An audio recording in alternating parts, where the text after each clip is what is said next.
The Circle City putting new sizzle into the NBA's premier high-profile event. The best basketball players on the planet stepping onto this state-of-the-art glass floor with a touch of LED. We preview NBA All-Star Weekend and the huge economic impact it's bringing to the region. Plus, Indiana innovation at work on relieving muscle pain. How this new device works and why it's making a big difference for patients undergoing physical therapy.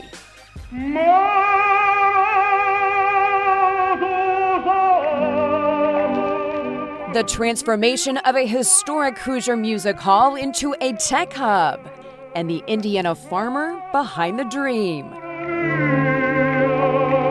Inside Indiana Business is next. From Indiana's business news leader, this is IBJ Media's Inside Indiana Business with Gary Dick, presented by Elevate Ventures and Indiana University. Hello and welcome to Inside Indiana Business. I'm Gary Dick. LeBron, Giannis, Luka, Steph, Tyrese, the NBA's cream of the crop, they've all punched their ticket to showcase their athletic skills in Indiana, a state just days away from showing the world why basketball is king of the court here, and showcasing why the city of Indianapolis is in a league of its own when it comes to hosting some of the biggest sporting events on the planet. NBA All-Star Weekend, a global intersection of sports, arts, and culture, about to tip off in Indy. More than 125,000 visitors, including some of the biggest names in sports and entertainment, expected to shell out big bucks at local hotels, restaurants, and all-star related events. Enough to generate about $320 million into the local economy. That possibly more than 4 million people around the world watching the game on TV. It all adds up to big business and a potential win-win for Indianapolis and the state of Indiana. For more on how big of a win this could be for Indianapolis and central Indiana, we turn to Visit Indy Executive Vice President Chris Gall, who's downtown now. Chris, welcome to the show. Well, thanks for having me on, Gary. I am in the epicenter of all things NBA All-Star Weekend inside the Convention Center, which is one of the major facilities that will be tapped and utilized by the NBA. And they've been moving in this whole week. The signage has been going up, all the preparation. They're usually using half of the Indiana Convention Center for their fan experience, the crossover. And we know tickets are already up 30% year over year from last year in Salt Lake City. And it's the largest footprint in terms of the fan experience they've had. So they're entrusting Indianapolis to help grow this marquee event. And this is really the culmination of a long journey. Began back in 2017 when Larry Bird drove that Indy car to deliver Indy's proposal to host the All-Star Game. I'm glad you mentioned that. This is a copy of what Larry Bird took down in an Indy car in the streets of Manhattan to in 2017. Let's see that. Show us that. There you go. That was what was delivered, right? That's a copy of what Larry Bird delivered to the commissioner to say, hey, we want the game in 2021. And we, of course, were successful. And as you had it, we think from a tourist perspective, this year is even better than having it in 21, of course, for many reasons, with Gainbridge being the number one, that it's fully complete and for the world to see. Hey, Chris, talk about the economic impact, $300+ million. But the NBA All-Star Weekend, that experience, a bit unique because of the global nature. What does that mean in terms of impact on Indianapolis, economic impact, the global nature of this event? It is global. I'm glad you mentioned that. The audience, in terms of who is tuning in, the visitors arriving. When we look at where they're coming in from, you mentioned the NBA projecting $320 million in economic impact. Those 125,000 visitors, 5 to 6% of those international in arriving, and it's the who's who of arts and entertainment and celebrity and culture and basketball, both present and last leaders. And so we have this unique opportunity, no matter the weather, to showcase Indy with a lot of cranes in the air and a lot of cranes having completed their renovations like Gainbridge Fieldhouse. One of the points that we're most excited about, you have the 1,800 credentialed media who will be bantering about our city. 50 corporations are setting up in Indianapolis. We're talking Google, Nike, Under Armour, Gatorade, AT&T, Amex. These corporations are entertaining C-suite executives, many of which we know haven't been here in a while, if ever. They get to see our city, bounce back as a visitor, bounce back and bring their business, bounce back and bring their family or their convention.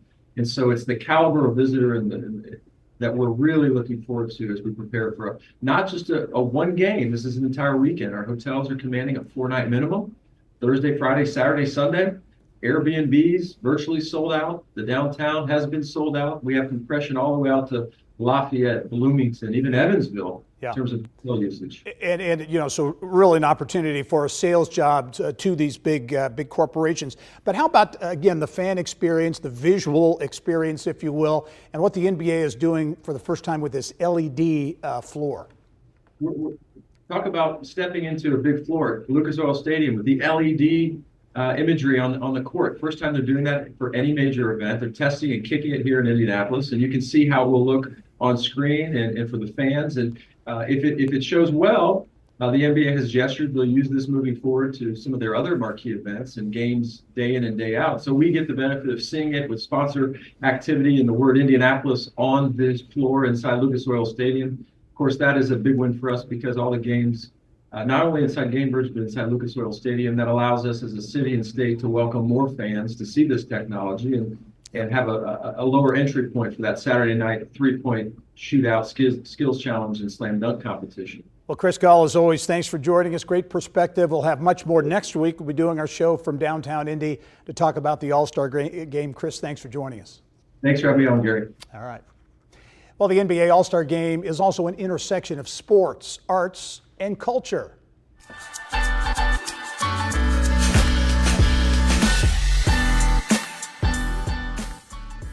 You're going to run into art just about every step you take downtown during All-Star Weekend, including indie-based arts groups Gang Gang's pop-up version of its Butter Fair at the Arts Garden, one of several local organizations installing artworks across Indianapolis.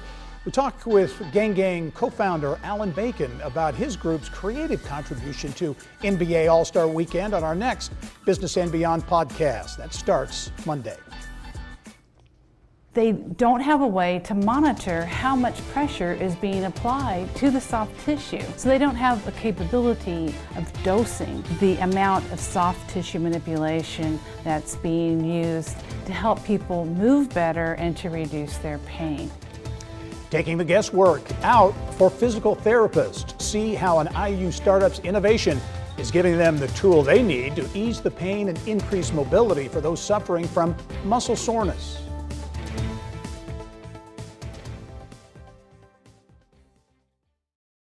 At PNC Bank, we're committed to making a difference in the lives of our customers and communities by helping them move forward financially.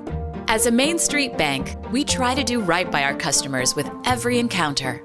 Our local teams offer personalized financial advice to help guide you in making the best decision. We're proud to be part of your community. PNC Bank. See how we can make a difference for you at pnc.com. Copyright 2022, the PNC Financial Services Group, Inc., all rights reserved.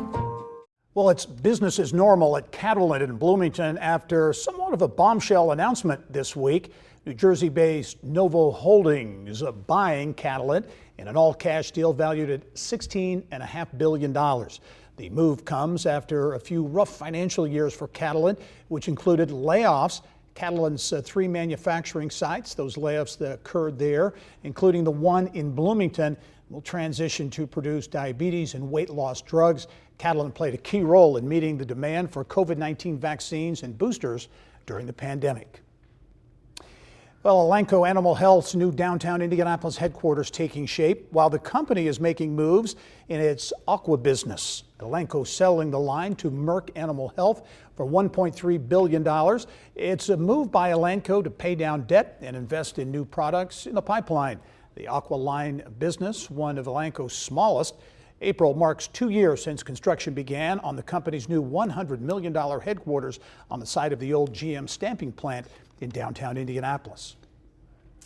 Well, a physical therapist at IU Indy is hopeful her vision for a device to help patients recover from injuries and pain will soon be on the market. Business of Health reporter Kylie Valletta here now with more. Kylie. Well, that's right, Gary. Her decades of experience as a PT and orthopedic manual therapist gave Dr. Terry Lagmani the idea for a device that could measure manual therapy, which is what most people would think of as targeted massage, usually used with exercise to help people heal. Lagmani says standard manual therapy is almost like an art. The amount of force can vary widely from one therapist to the next. She worked with 2 Purdue University engineers to create a device that can measure the amount of force the therapist applies during the massage. It also measures the motions the therapist uses in 3 dimensions in real time. Indianapolis-based Boomerang Ventures acquired the device and will soon submit it for FDA approval. Lagmani says, much like smartwatches give us detailed exercise data, this device advances manual therapy to the digital era.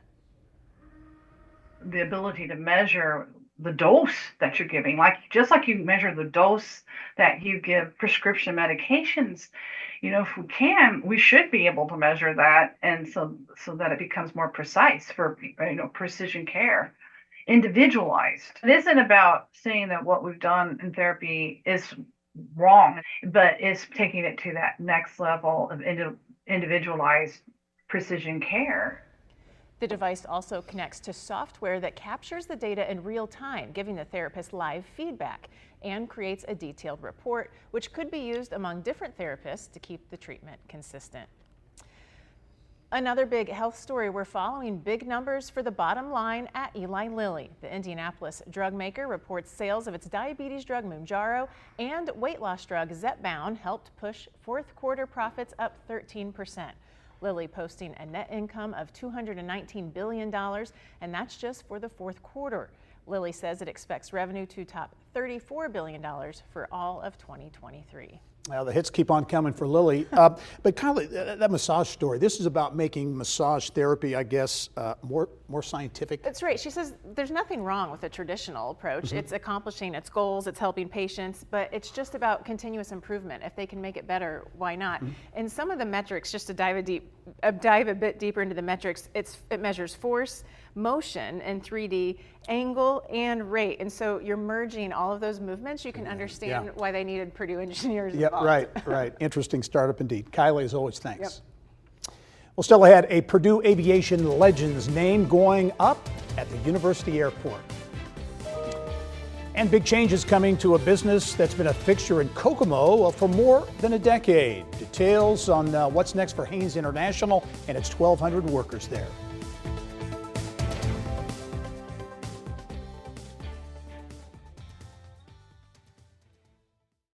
Here's what's making news around Indiana. Brought to you by the Indiana Association of Realtors. Indiana's 21,000 realtors. The neighbors you know, the experts you can count on. Well, a huge deal involving a longtime globally recognized company in Kokomo. Mary Rachel Redmond here now with what's going on at Haynes International. Mary Rachel. Well, Gary, uncertainty for workers at Haynes International in Kokomo after the company announced it's being sold to Kentucky-based North American Stainless. The deal valued at close to $1 billion. Haynes has been a fixture in Kokomo since 1912. The company develops, manufactures, and markets advanced high-performance alloys for aerospace, gas turbine, and chemical processing markets. Haynes leaders say the deal will ensure the company's long-term success, but no word on the job status of Haynes' 1,200 employees. Growth plans in the works at Spartech in Montgomery County. The company planning to invest nearly $2 million to modernize its manufacturing operations in Crawfordsville. Spartech says the investment will help retain nearly 100 workers. Spartech makes a variety of plastic materials for the automotive, construction, and healthcare industries.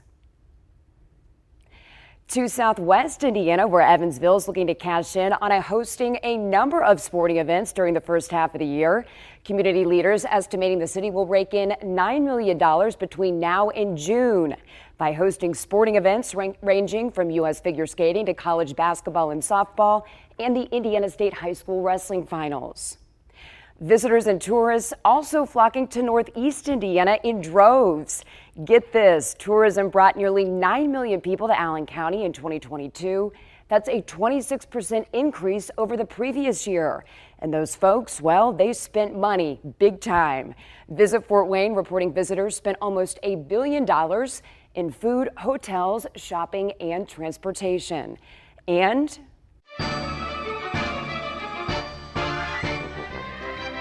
Amelia Earhart and her crew at Oakland, California, ready for her great aerial adventure, a round-the-world flight by way of the equator, a journey no pirate has yet attempted.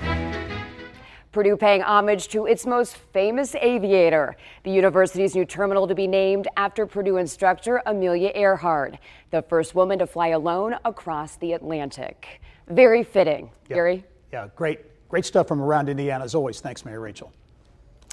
Well, Time now for our Eye on Education, brought to you by PNC Bank.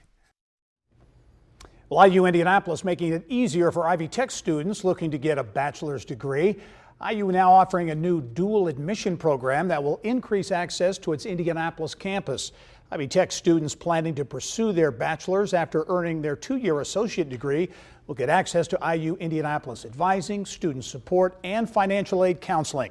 The dual admission program also addresses another big issue.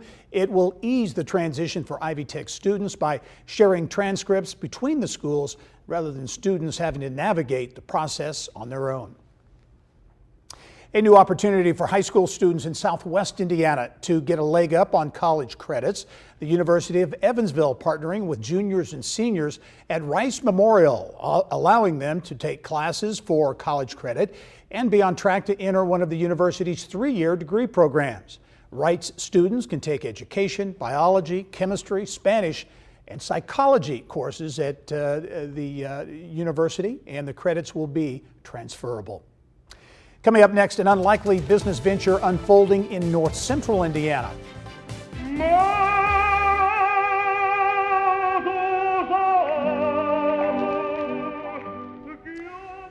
Find out what happens when opera, a Hoosier farmer, and high tech converge, and what it means for the next generation of Indiana innovators.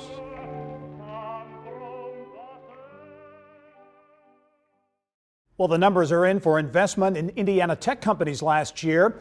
TechPoint releasing its annual venture report, which shows small gains in tech venture capital investment, which showed the number of deals up about 20%, but total investment down 40%. Venture activity highest among health tech companies. TechPoint says the majority of VC activity took place in central Indiana, but every region in the state saw at least one deal last year. Well, more on Indiana Tech and an unlikely business combination. A 6th-generation Hoosier farmer, a historic rundown small-town opera house, and high-tech all coming together to give rural Indiana entrepreneurs a chance to showcase their talents. The story now from Carroll County.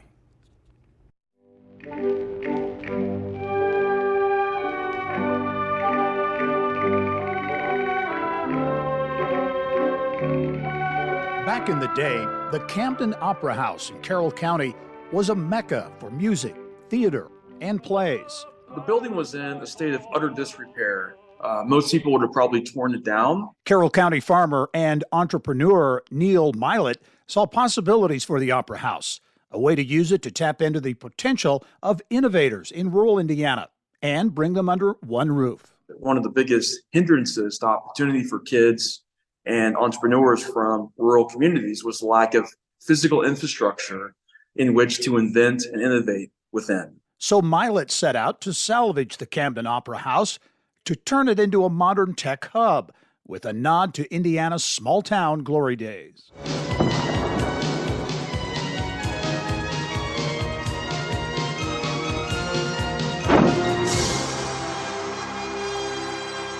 In the 50s, 60s, and 70s, every small town in Indiana or every community had a basketball gym. And it was a center of congregation, a center of pride. And I think that's the value that building these hubs in small towns can bring in a 21st century context. The transformation is already attracting global businesses. We retrofit industrial machinery with our revolutionary solution.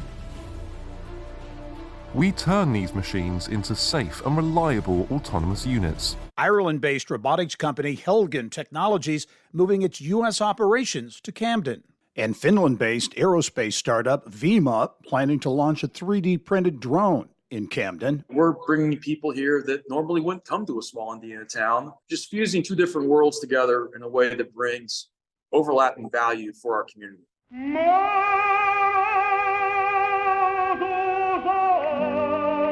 Neil Milet taking a page out of Indiana's past to create a future for Hoosier entrepreneurs living in rural regions. Great story unfolding in Carroll County, to be sure. Well, time framed to get the computer lab up and running, something sometime in 2025. But Milet says the entire project could take about another 5 years to fully complete. Well, that's all the time we have for this edition of Inside Indiana Business. We end the show where we began with Indianapolis Center Court once again hosting an NBA All-Star game. The first time the city did it, 1985. Magic, Kareem, Air Jordan, Larry Legend, Dr. J all hit the hardwood at the Hoosier Dome.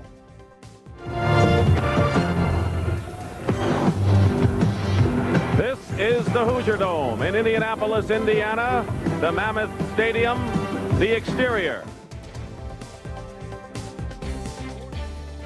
Thank you for listening to the Inside Indiana Business Television podcast.